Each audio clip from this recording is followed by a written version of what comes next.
tanlayman, yaxshi fazilatni ham tanlayman. Yaxshi fazilatlarimdan biri juda mehribonman. Keyin ko'nglim tinch va jonga ustozman. Yaxshi tilaklarim aziz o'quvchilarga bo'ladi. Sizlarga ham bugungi ishtiroklariniz uchun avvalambor rahmat. O'qishlaringizga omad tilayman. Kelajakda o'qimishli vatanimizga kerakli kadr bo'lib yetishingizga tilakdoshman.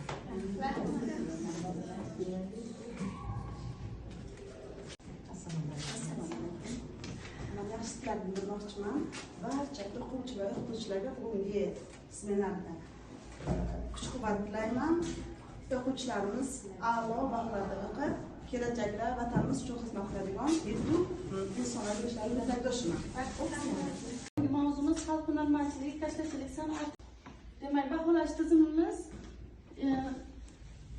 qizil kartochkamiz 5 ball, mana bu oranjligida inglizchaga, sabz rang kartochkamiz 4 ball, yashil kartochkamiz esa 3 ballga teng bo'ladi. Mana eng sariqligi, mana shunday tasvirlangan. Ma'no mazmun yo'lda kashlachiligimizda.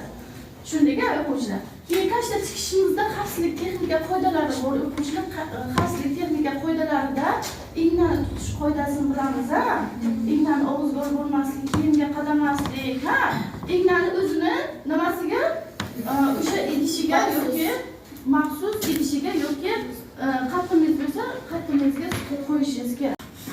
Biz o'tirgan mavzuni takrorlashda o'quvchilar ko'rpachalar mavzusidan sharikni yo'l metodidan foydalanamiz.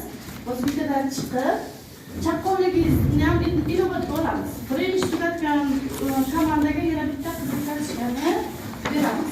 Kelasizlar, sharikni yo'rib, ichida savol bor. O'tirgan mavzuga javob berib, o'tirib, keyingi sheriklaringiz kelishi kerak. Tezda. Tezlik bilan bitta-bitta